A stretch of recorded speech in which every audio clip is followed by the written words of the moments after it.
नाज़रीन programme the historians corner में मां आहियां जो मेज़बान शकील सुमरो जो के प्रोग्राम जे सेगमेंट में पाण हिकु दफ़ो ॿीहर ॻाल्हाईंदासूं हिकिड़े क्लासिक बुक ते ऐं उहो क्लासिक बुक आहे शेटर्ड लैंड्स जो जॾहिं नालो अचे थो पियो त पाण उनजे आथर ते बि ॻाल्हाईंदासूं त उनजो आथर जेको आहे उनजा ॿिया केतिरा किताब आहिनि ऐं किथे किथे उहो रहियो ऐं शेटर्ड लैंड्स में ख़ासि तौर ते जेको पार्टीशन्स आहिनि 5 पार्टीशन्स जेके थियूं आहिनि उनजो ब्रीफली उन पंहिंजे किताब में ज़िक्र कयो आहे जो कि प्रोग्राम में पाण कोशिशि कंदासूं त ख़ासि तौर ते जेको इंडिया ऐं पाकिस्तान जो विरहाङो थियो इन खां पहिरें बर्मा जो विरहाङो उनजो बि ज़िक्र ईंदो जूनागढ़ या इन किताब जे में जेके पेंसिली स्टेट्स आहिनि उनजो बि ज़िक्र ईंदो जो कि प्रोग्राम में असांखे जॉइन कयो आहे सेनेटर डॉक्टर करीम ख्वाजा साहब।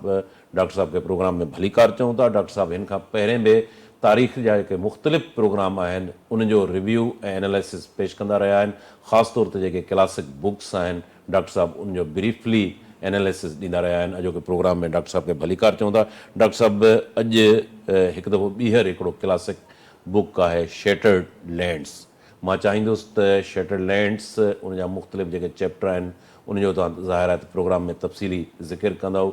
थोरो असांखे आथर जे बारे में ॿुधायो ऐं पोइ हिन किताब जा जेके चैप्टर वाइज़ आहिनि उहो असांजे नाज़रीन खे तव्हां एनालिसिस कयो। महिरबानी शकील साईं। हीअ शेटर्ड लैंड बुक आहे ऐं इहो 2025 में शाया थियो ऐं हिन जो जेको राइटर आहे सैम डेलम्बल आहे।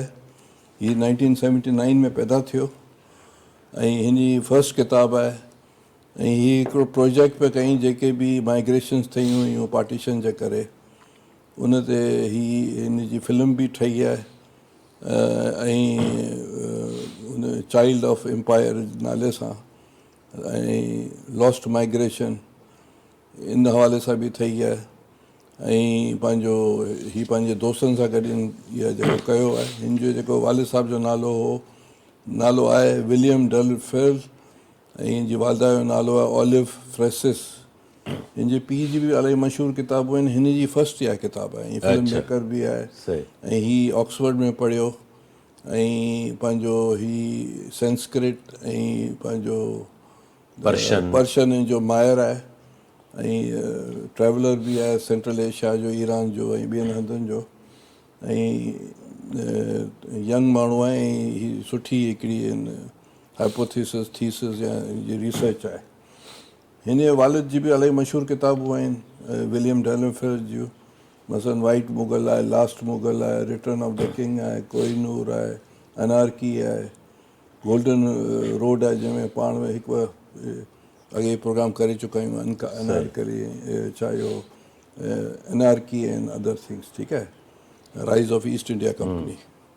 बहरहाल ही छोकिरे जी तमामु सुठी महिनत कई आहे ऐं पहिरीं किताब में ही तमामु विकाजनि पियूं पाकिस्तान में बि तव्हांखे मुख़्तलिफ़ दुकाननि ते अवेलेबल आहिनि ऐं मूंखे बि इलाही मुश्किल सां मिली आहे। इन सां ईअं लॻे थो त हीअ किताबु इलाही पॉपुलर किताबु आहे।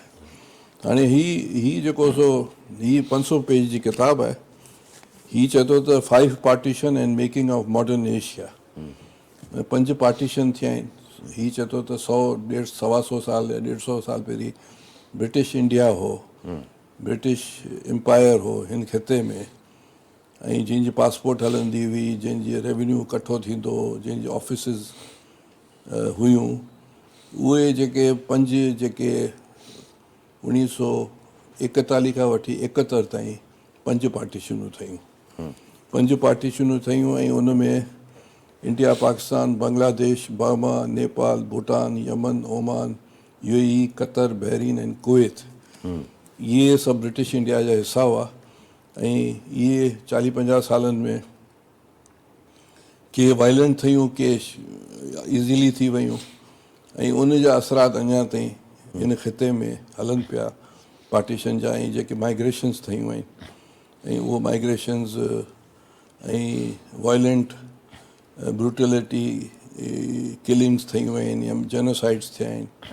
ऐं जेके इलाइक़ी मसइला आहिनि उन जा असरात आहिनि त हीअ जेको आहे सो इन ते हिन 500 सफ़नि ते तमामु हिकिड़ी जेके बि लीडर्स आहिनि या जेके बि किरदार आहिनि वो इंग्लिश हुजनि या मक़ामी हुजनि हिते जा मक़ामी सभु सब कॉन्टिनेंट जा या अरब जा या बर्मा जा उन सभिनी जो ज़िक्र कयो आहे उहो। हाणे इन जा टोटल आहिनि 15 चैप्टर्स ऐं 500 पेजी सभु किताब आहे। हाणे ही जेको आहे सो आउं कोशिशि करे चैप्टर वाइज आउं चैप्टर पढ़ी थो ॿुधायां पोइ आउं मुख़्तसर कवर करण जी कोशिशि कंदुसि। इंट्रोडक्शन आहे, ग्रेट अपराइज़िंग आहे, फर्स्ट पार्टीशन ऑफ इंडिया आहे, ड्रम्स ऑफ वॉर आहे, लॉन्ग मार्च आहे, borderland war in the borderland आहे, डायरेक्ट एक्शन डे आहे, डिवाइडिंग एम्पायर आहे, रेड ड्रोन आहे, into the abyss, fall of Hyderabad, mother tongue, last days of Raj, proxy war, liberation, partition of Pakistan. इहे इन्हनि में total 15 page chapters आहिनि। हाणे हीउ जेको सो चए थो त जेकॾहिं तव्हां सैटेलाइट खां हिकिड़ो असां वटि आहे त भई असां सैटेलाइट त ॾिसंदा आहियूं ॿार जे सैटेलाइट त असां सम्झंदा असांखे हिकिड़ी मिथ आहे त चाइना जी वॉल नज़र ईंदी। चई की तव्हां चेक करे ॾिसो त चाइना जी वॉल नज़र कान ईंदी, पर इंडिया पाकिस्तान पार्टीशन जेको आहे फ्रॉम बदीन खे चओ या थरपारकर चओ या बदीन चओ वेंदे कश्मीर ताईं, इहो तव्हांखे मथां का शइ जेका वॉल जेका हिननि ठाही आहे, वॉल त कोन ठाही आहे, जेका बि बॉर्डर आहे जेको बॉर्डर आहे उहो सॼो तव्हांखे नज़र ईंदो। ऐं ॿिन्ही पासे जेको आहे सो न्यूक्लियर स्टेट्स आहिनि त हू हुन स्टार्ट हूअं ई थो करे। हुन खां पोइ चए थो त Burma was a part of British India ऐं ब्रिटिश इंडिया बर्मा जो हिकिड़ो जो हिसो हो, हुनजो प्रोविंस हो ऐं बर्मा जे लाइ हू चए थो त उते वापारु या कस्मोपॉलिटन सिटी हुई, उहा न्यूयॉर्क जे बराबरि में हुई उन वक़्तु। अच्छा, दैट वॉज अ टाइम 2030 जी ॻाल्हि आहे। पोइ छा थियो जो उते जेको माण्हू नेचुरली जेको कमर्शियल कैपिटल रंगून हो उन ज़माने में, हाणे बर्मा खे मेमार चऊं था, पहिरीं बर्मा चवंदा हुआ मेमार, हिन नालो हिन किताब में बर्मा लिखियो आहे, ठीकु आहे, त ॿई नाला पाण इस्तेमालु कंदासीं। त उते रंगून जेको कैपिटल हो न्यूयॉर्क जे बराबरि हो, हीउ राइटर थो चए सैम डेनाफर। ऐं पोइ जेको आहे सो उते नेचुरली बंगालीज़ आहिनि जेके पैसे वारा या तामिल्स आहिनि या मराठीज़ आहिनि या गुजरातीज़ आहिनि, उहे सभु सेटल थियणु शुरू थिया। उते जे मक़ामी जेके मुख़्तलिफ़ माण्हू हुआ उन्हनि खे अनरेस्ट थी। महात्मा गांधी बि बंगाल आयो हो, सॉरी बर्मा वियो हो, ऐं महात्मा जे लाइ हीउ चए थो त बर्मा में 2 व्यूज़ हुआ त बाबा असां हिन इंडिया जेको फ्यूचर इंडिया जेको ठहंदो हिन जो हिसो रहूं, ऐं ॿियनि माण्हुनि चयो त हिसो न रहूं, इहा उते तहरीक हली पए ऐं डिबेट्स थिया पिया, तहरीक कान पई हली। महात्मा गांधी शुरू में चई त जीअं त इहो जेको असांजे हिंदू धर्म जे हिसाब सां जेको असांजो जेको सेक्रेट टेक्स्ट में बर्मा असांजो हिसो कोन्हे, किताब जो ऑथर थो लिखे, यानी अलॻि मुल्क थियणु खपे। हालांकि हुते कांग्रेस जी जेका आहे सा ब्रांच बि हुई ऐं कांग्रेसी जेके बर्मीज़ हुआ उन्हनि जो ख़्यालु इहो हो। ऐं पोइ जेको आहे सो इहा तहरीक हुते अनरेस्ट हली पए। सेम टाइम कांग्रेस जी ब्रांच एडन में बि हुई, यमन में बि हुई, उते बि महात्मा गांधी वियो हो।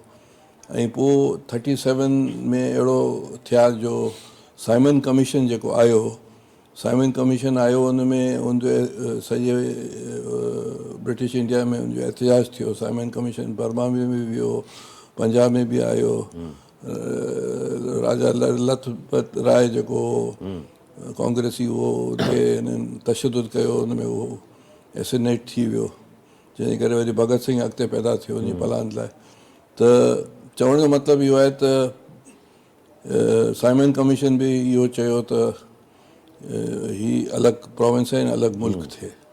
ऐं पोइ इहो बर्मा जो जेको पार्टीशन थियो या बर्मा खे हिननि जेके तरह सां आज़ादी मिली 37 में ऐं 41 जे विच में, हंस हचूसी जो जेको पीउ हो उहो थियो प्राइम मिनिस्टर, पर उहो क़तल थी वियो लेटर ऑन। ऐं उहे जेके हुनजी राइवलरीज़ हुयूं विदिन बर्मा में, त उन वक़्तु जेको आहे सो जेको जेके बि इंडियंस हुआ ब्रिटिश इंडिया जा जेके बि माण्हू हुआ उन जी माइग्रेशन थिए 6 लख माण्हू जेको आहे सो बॉर्डर क्रॉस करे बर्मा खां बंगाल ऐं महाराष्ट्र या मद्रास हुते विया। अच्छा, ऐं ॿी मज़े वारी ॻाल्हि आहे वो पार्टीशन वायलेंट हुई। वायलेंट कान हुई पर उहो लॾे विया हुननि जेको आहे सो हुते जा मक़ामी बंगालीज़ हुआ, अच्छा, सॉरी बर्मीज़ हुआ, उहो एक्सेप्ट कोन पिया कनि हुनखे। ऐं उन खां पोइ इहो थियो त बर्मा हींअर अञा थी दरबदर आहे, उहो तरक़ी करे कोन सघियो। छाहे जो कल्चर्स ऐं सिविलाइज़ेशन तरक़ियूं थींदियूं आहिनि जॾहिं सभु मेल मिलाप थींदो आहे ऐं पैसो ईंदो आहे। उन में जेके सो इहे जेके बि वापारी हुआ उहो सभु हितां विया हलिया, कलकत्ता विया हलिया या पंहिंजो मद्रास विया हलिया। अहिड़े नमूने बर्मा जी स्टोरी हिते थी थिए। इन अरसे में जेको आहे सो हू चए थो त पासपोर्ट जेको आहे सो ब्रिटिश इंडिया जो हलियो पिए। त हिकिड़ी जेका माई हुई जेके एडन में रहंदी हुई ऐं बेलफोर्ड डिक्लेरेशन थी वियो हो जंहिंमें हुननि डिक्लेयर कयो त ब्रिटिश ई कयो त अलॻि स्टेट ठहंदी हिन जी जूस जी। त उते एडन में जेका हिकिड़ी माई हुई जेका जू हुई ऐं उनखे वञिणो हो उन वक़्त जे पंहिंजो यरूशलम, त हुनखे हिते दिल्ली अचिणो पियो त पंहिंजी पासपोर्ट ठाहियां ब्रिटिश तव्हां वञा ब्रिटिश हले पियो। हा ब्रिटिश माना हू हिकिड़ो मिसाल पियो ॾिए ते कि British passport, British revenue, British Delhi खां इहे सभु कंट्रोल थींदा हुआ। मुंहिंजे पंहिंजो इहो यमन एडन जंहिंखे पाण चऊं, ऐं उन में जेको आहे सो विच में कुवैत बि अचे थो, ओमान बि अचे थो ऐं कतर बि अचे थो, UAE बि अचे थो। इहे सभु जेके मुल्क आहिनि उहे सभु ब्रिटिश इंडिया जी। पोइ इहे आस्ते आस्ते नॉन वायलेंट वेज़ में इहे आस्ते आस्ते हिकिड़ो टाइम पीरियड अहिड़ो आयो जो असांजी जेका बॉम्बे प्रेसिडेंसी हुई जंहिंमें सिंध बि हो ऐं गुजरात हो या महाराष्ट्र हुआ, त उन में ही जेको यमन बि हो, एडन बि हो। अच्छा, ऐं उन बॉम्बे प्रेसिडेंसी में तव्हांजो जेको आहे सो ओमान बि हो ऐं ओमान जो जेको ग्वादर बि जेको हो उहो हिननि जी एडन ऐं ओमान भी बम्बई प्रेसिडेंसी सेम सिंध भी माना बम्बई प्रेसिडेंसी में पोइ हुते ख़तमु थी। टे प्रेसिडेंसी हुई, हिकिड़ी हुई बॉम्बे हुई, हिकिड़ी हुई बंगाल जी हुई, हिकिड़ी हुई मद्रास। हिकिड़ी बॉम्बे प्रेसिडेंसी हुई, हिकिड़ी जेका असां कलकत्ता जी हुई, बंगाल प्रेसिडेंसी हिकिड़ी मद्रास जी हुई। अच्छा, पंजाब जेको उहो बंगाल में पियो आयो, ठीकु आहे न। ऐं कलकत्ता वॉज द कैपिटल। 1911 में दिल्ली वञी कैपिटल अंग्रेज़नि ठाहियो आहे, ठीकु आहे। माण्हुनि खे मिड़ी ख़बर पहिरें कलकत्तो, पहिरीं कलकत्ता 1757 खां 1911 ताईं कलकत्ता कैपिटल हो, कमर्शियल सिटी हो। त जिना साहब चाहे पियो न कि कलकत्ता असांखे मिले, पर कोन मिलियो असांखे पार्टीशन में। हाणे इहो फर्स्ट पार्टीशन थियो। सेकेंड जेको यमन जो थियो ऐं ही आस्ते आस्ते ओमान, कुवैत, UAE, बहरीन इहे बि थी विया आस्ते आस्ते, स्लोली थिया।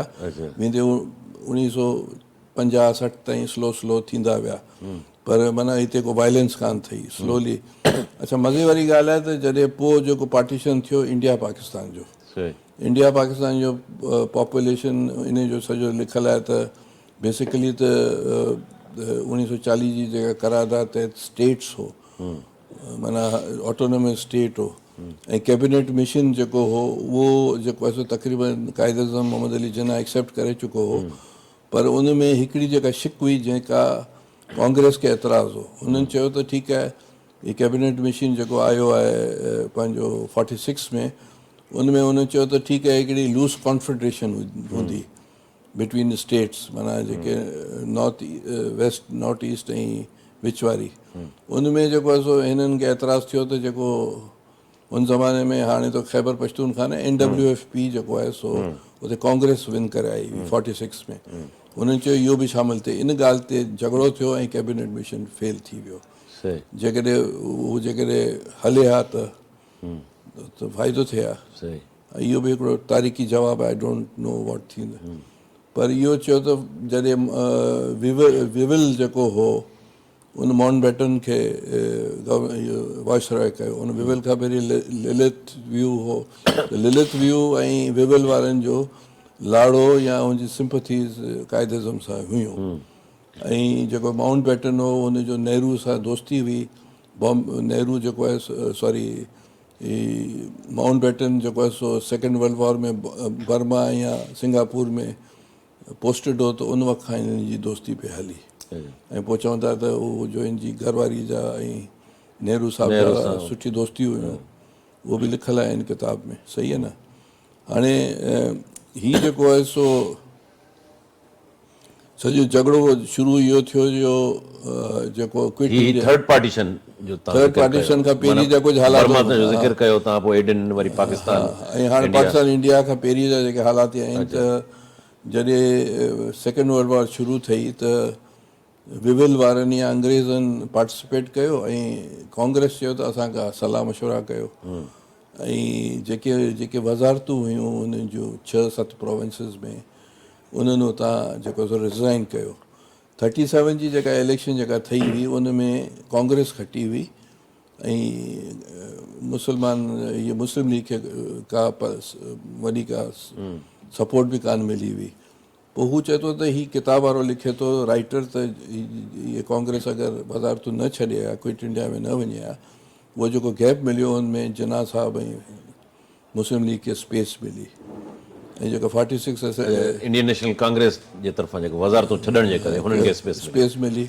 ऐं पोइ जेको कल्ह ताईं कुझु कोन हुआ उहो समथिंग थी विया। ऐं 46 जी असेंबली में जेको आहे सो हिननि मैक्सिमम सीटूं मुस्लमाननि जूं खयूं।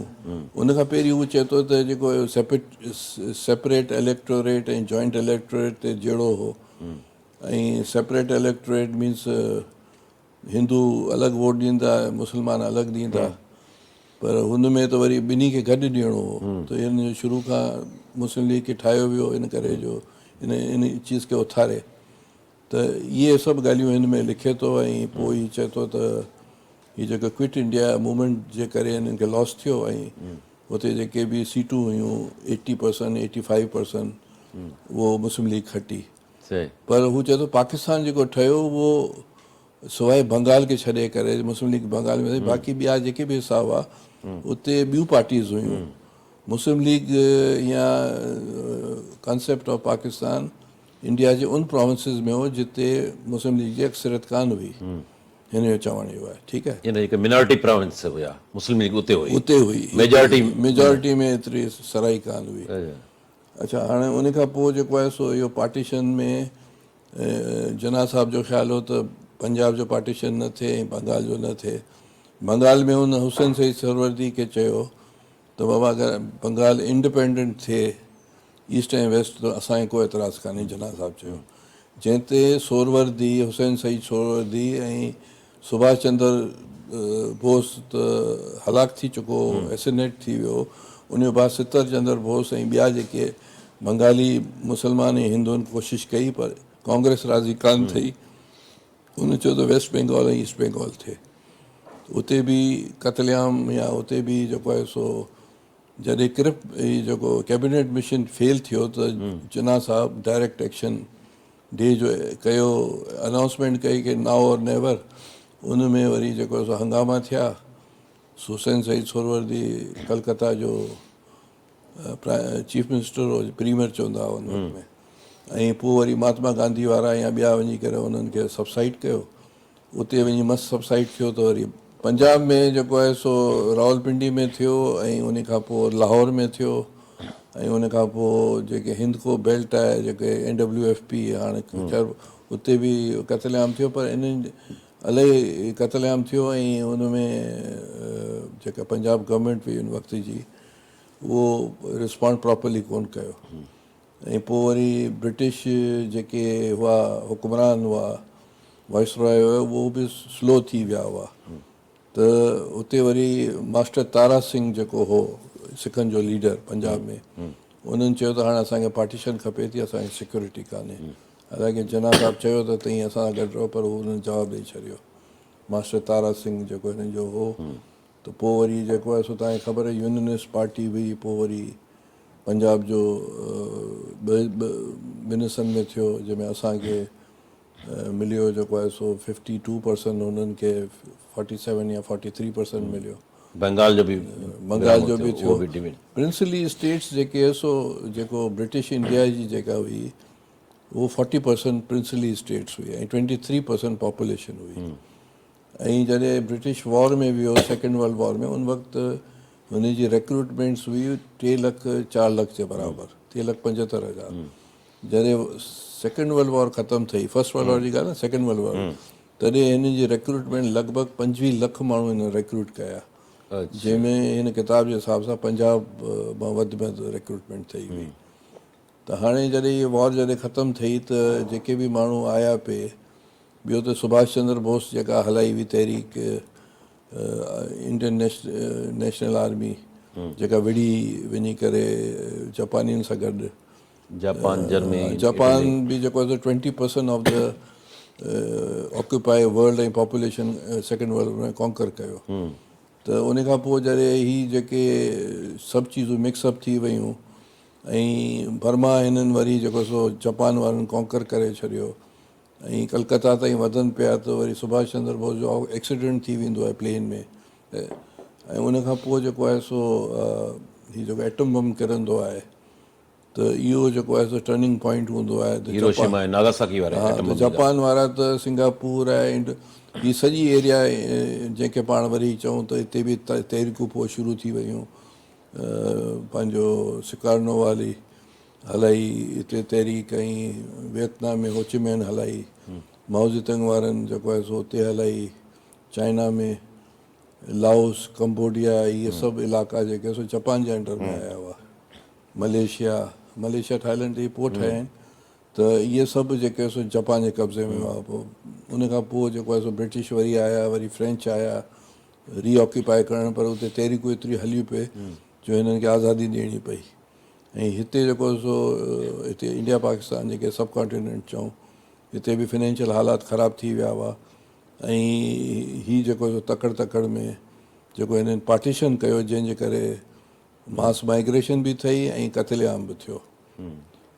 अॻोड़ो जेको तव्हां ज़िक्र कयो त जेकॾहिं लेबर पार्टी न हुजे हा, चर्चिल हुजे हा, त पोइ पार्टीशन न थिए हा। उहो त जॾहिं लिलिथ जेको हो वाइसरॉय हो ऐं विविल आयो आहे 43 में, सही, त लिलिथ जॾहिं विविल खे ॾिए पियो वाइसरॉय, तॾहिं हुन चयो त मथां जेको सो हुकुम इहो आहे क्राउन तरफ़ां ऐं गवर्नमेंट तरफ़ां, त असां अञा 30 साल रहंदासीं। अच्छा, माना दैट इज़ 43, त माना जहिड़ो 73 75 ताईं रहंदासीं। पोइ वरी जेको सेकेंड वर्ल्ड वॉर खां पोइ जेका इलेक्शन थी, जंहिंमें एटली खटी वियो। एटली जेको हो, जेको साइमन कमीशन में बि हो। अच्छा, ऐं साइमन कमीशन जे वक़्त में उहो आयो, उहो त प्राइम मिनिस्टर थी वियो। पर जेको नेहरू ॾिठो त ही लेबर पार्टी किरी पवंदी ऐं वरी चर्चिल अचे पियो, इन करे हुन 47 में करे छॾियो, न त 48 ताईं हुनखे करिणो हो। ऐं रेड क्लिफ जेको आहे उहो हिन किताब में लिखियलु आहे त जिना साहब चॉइस कयो हो, हुनखे का ख़बर कान हुई रेड क्लिफ खे। ये किताब जेको लिखे थो उहा चवां थो त उन सही माना में ईमानदारी इंसाफ़ कोन कयो बॉर्डर जे जेको आहे सो डिस्ट्रीब्यूशन में।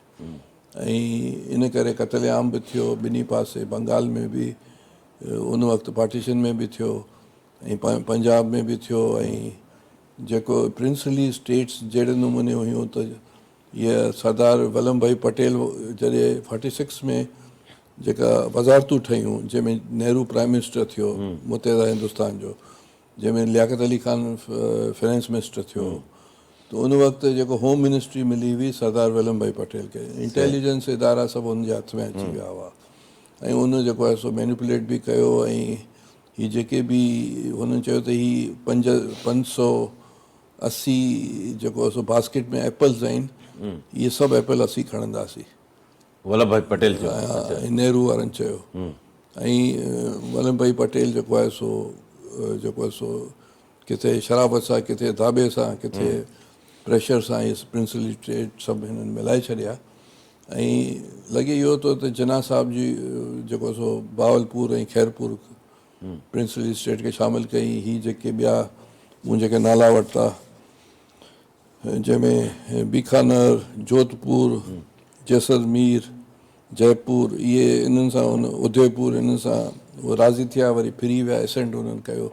कश्मीर जो इशू इहो हो त उहो जेको जो महाराजा हो हरि सिंह, उन चयो त मूंखे टाइम खपे थो। कश्मीर में अक्सरियत मुस्लमाननि जी हुई, ऐं जेको प्रिंसली स्टेट जो मालिक हो हिंदू हो। जूनागढ़ में अक्सरियत हुननि जी हुई, हिंदुअनि जी, ऐं जूनागढ़ जो नवाब मुसलमान हो। हैदराबाद बि ईअं हो, हैदराबाद में जेको साउथ इंडिया में आहे उते बि अक्सरियत हिंदुअनि जी हुई। इहो बि चवनि था त इहो हुननि प्रपोज़ल ॾिनो वल्लभ भाई पटेल वारनि, किताबनि में लिखियलु आहे, मोहम्मद अली बोगरा वारनि लिखियो आहे, त हुननि चयो त ठीकु आहे तव्हांखे असीं कश्मीर था ॾियूं ऐं इहो जेको आहे हीअ ॿई जेके स्टेट आहिनि हैदराबाद ऐं जूनागढ़, इहे असांखे ॾियनि पिया। हू राज़ी कोन थिया, हुननि जेको आहे सो प्लेबिसाइड करायो वञी करे जूनागढ़ में, हुते हुननि जी इंडिया जे फेवर में हुननि वोट ॾिनो माण्हू। उन ज़माने वन मैन वन वोट कोन हो, इंडिया में थियो आहे 52 में। पहिरीं हूंदा हुआ जेको डल ॾींदो हो या टैक्स ॾींदो या पढ़ियलु लिखियलु उहो वोट ॾियो 12%। अहिड़े नमूने हैदराबाद खे बि हुननि जिन्ना साहिब जी वफ़ात थी वई ऐं वल्लभ भाई पटेल खे हार्ट अटैक में इंतकाल थी वियो ऐं महात्मा गांधी जी एसिग्नेशन थी वई ऐं पोइ वरी हुननि जेको आहे सो हैदराबाद बि हुननि खणी विया। अहिड़े नमूने जेको प्रिंसली स्टेट्स में अहिड़े नमूने इंडिया वारनि बि कयो, पाकिस्तान वारनि हिते कलात वारनि सां कयो ऐं कलात जी जेके वेसल स्टेट्स आहिनि उहो लिखी ॾिनो, पोइ वरी उहो शामिलु थी विया। NWFP जो मामिलो छा हो? जेको NWFP आहे उन वक़्तु ख़ान साहब उन्हनि चवनि था त अपोज़ कयो पाकिस्तान में। न हू रेफरेंड ॾिसो न, हुते खटी हू आया हुआ, पर वरी वायसरॉय फ़ैसिलो कयो त हिते रेफरेंडम थींदो ॿिनि जॻह ते हिंदुस्तान में। हिकिड़ो थींदो NWFP में, हिकिड़ो थींदो बंगाल जे सलाट इलाइक़े में, आसाम जो इलाइक़ो सलात, उते मुसलमाननि जी अक्सरियत हुई। उते वरी जोगिंदर नाथ मंडल जा शेड्यूल कास्ट बि हुआ, उन्हनि पाकिस्तान जे हक़ पे ॾिनो। हिते जेको आहे सो NWFP में जेको आहे सो हिननि बाइकॉट कयो। हालांकि वोट अगरि कास्ट घटि थिया हुनजे मुक़ाबले में, पर हुननि मिस्टेक कई जो पार्टिसिपेट कोन कयूं। पर जेके प्रिंसली स्टेट्स जेके हुयूं उहे जेके चित्राल, सुवात, दीर, हुंज़ा, नगर, फुलरा ऐं इहे जेके आहिनि इहे त प्रिंसली स्टेट हुयूं, हिननि असेंड कयो असां पासे। त इहा सॼी पोज़ीशन बि प्रिंसली स्टेट्स जूं। ऐं प्रिंसली स्टेट मूं पहिरीं बि चयो त 40% ऑफ इंडियन सब कॉन्टिनेंट हुई ऐं 23% आबादी हुई। डॉक्टर साहब, हीअ जेके बि 5 जेके मेजर हाणे आख़िरी जेको आहे पार्टीशन आहे उहो 71 में बांग्लादेश ईस्ट पाकिस्तान सां बांग्लादेश थियो। उनजी सॼी स्टोरी सॼी स्टोरी आहे, पढ़ण वारा पढ़ी सघनि था। डेमोग्राफिकली ऐं जेके लीडर्स हुआ या जेको बि चीज़ूं थियूं या जेके एक्टर्स हुआ जिन जी ग़लतियूं हुयूं न हुयूं उहो सभु हिन में लिखियलु आहे। डॉक्टर साहब, हीअ त बांग्लादेश जो जेको तव्हां ज़िक्र कयो त उनजो बि हिन में ज़िक्र आहे। इहो वरी थियो वञी 71 में। हीअ जेके 41 खां तव्हां चओ था त ऑनवर्ड्स 47 में पाकिस्तान ठहियो, इंडिया ठहियो, ऐं अव्हां छा था सम्झो त इहो सॼो सेकेंड वर्ल्ड वॉर जो जेको हुयो उन में ज़ाहिर आहे त हिटलर एतिरो अॻिते वधी आयो, उन प्रेशर तहत इहे हुननि खे कॉलोनियल जेके स्टेट्स हुयूं उन मां हथु कढणो पियो, या सम्झो था त जेका लोकल स्ट्रगल हुई उनजो बि वॾो हथु? न, हीअ त जेको आहे सो जेके बि इम्पीरियल पावर हुआ उहे यूरोप जा हुआ, मसलन फ्रेंच हुआ, या जेको आहे सो पंहिंजो ही हो के वॾी स्टेट हुई ज़ार जी, रूस जी, या जेको आहे सो तव्हां ॾिसो हिते इंग्लैंड हो या स्पेन कॉलोनी हुई, डच कॉलोनी हुई, उनखे त उन्हनि तबाह बर्बाद फाइनेंशियली करे छॾियो। हिकिड़ी फर्स्ट वर्ल्ड वॉर में तबाह थिया, वरी हिन में तबाह थिया। हिते जेको आहे सो तव्हांखे जेको जापान आहे उहो चाइना जा इलाइक़ा कब्ज़ा कया, ताइवान कई, उन खां पोइ कोरिया ते कब्ज़ो कई, उन खां पोइ फिलिपीन ते कई, उन खां पोइ जेको आहे सो इंडोनेशिया सॼो वञी कब्ज़ो कई, मलेशिया जेके बि इलाइक़ा आहिनि, लाओस, वियतनाम, कंपोचिया, वेंदे बर्मा ताईं पुॼी वियो, हाणे हिते अॻियां वधे पियो। 20% ऑफ द वर्ल्ड पॉपुलेशन ते हुनजो कब्ज़ो थी वियो। हू त जेकॾहिं न कनि हा त हीअ बर्तान हीअ खणी वञनि हा, छा पंहिंजो इंडिया ते बि अचे न, सुभाष चंद्र बोस वारा गॾु हुआ हुननि सां। अहिड़े नमूने हीअ जेको फाइनेंशियल ब्रेकडाउन थियो उन में वरी आज़ादी जी तहरीक त हलियो पियो, उन्हनि वरी फ्यूल कयो। त मुस्लिम लीग त इहो चए पई त उहो रहे हिते, असांखे इंग्लिश रहनि हिते। कांग्रेस असल में विड़ी पई न कि भई क्विट इंडिया थिए, क्विट इंडिया मूवमेंट जेके बि हली पई उते त हिननि पे विड़ियो। त हिते जो ॿी चीज़ बि पोइ बर्मा ते वरी बर्तानिया अची वियो, वरी उहो ख़ाली करे विया हलिया। छा आहे जो हाणे हुनमें सख़ी कान रही हुई। ऐं हुननि खे हिते लिखियलु आहे किताब में त हुनखे ख़बर कान हुई त ऑयल थियण वारो आहे, न त आख़िर में इंग्लिश वारा चवनि पिया, इंग्लैंड वारा, त ही जेके आहिनि न, जेके UAE आहे, कतर आहे, बहरीन आहे, इहे सभु तव्हां रखो पाण वटि, कुवैत। हिन चयो त असांखे खपनि ई कोन था एटन वेटन, हीअ त ॿेड़ियूं लंघंदियूं असांखे, इहो त पोइ वरी ऑयल बाद में जहिड़ो आयल पोइ हुननि पाण वटि रखियो, पर माना ईअं मिड़े हलायूं पियो, पोइ 60 ताईं हुननि सभिनी खे आज़ादु करे छॾियो। महिरबानी डॉक्टर करीम ख्वाजा साहब। नाज़रीन, शेटर्ड लैंड जेको क्लासिक बुक आहे ऐं 2025 में ई उहो पब्लिश थी करे आयो आहे ऐं तमामु घणो ईंदड़ वक़्त में उनजी ज़ाहिरात मुख़्तलिफ़ ॿोलियुनि में ट्रांसलेशन बि थींदी। 5 जेके मेजर पार्टीशन्स आहिनि उनजो डॉक्टर साहब तव्हांखे तफ़सील सां ज़िक्र करे ॿुधायो, उनजो इम्पैक्ट कहिड़ो पियो, कहिड़ियूं जेके आहिनि माइग्रेशन जेके आहिनि उहे वायलेंट थियूं, उन हवाले सां बि डॉक्टर साहब तव्हांखे तफ़सील ॾिना। असांजी कोशिशि हूंदी त ईंदड़ प्रोग्रामनि में बि इन क़िस्म जा जेके क्लासिक बुक्स आहिनि उहे उनजो रिव्यू ऐं एनालिसिस पेश कयूं। महिरबानी डॉक्टर साहब। नाज़रीन, हिते प्रोग्राम जो वक़्तु पुॼाणी खे पहुतो। पंहिंजे मेज़बान शकील सुमरो खे ईंदड़ प्रोग्राम ताईं इजाज़त ॾींदा। अल्लाह भाई।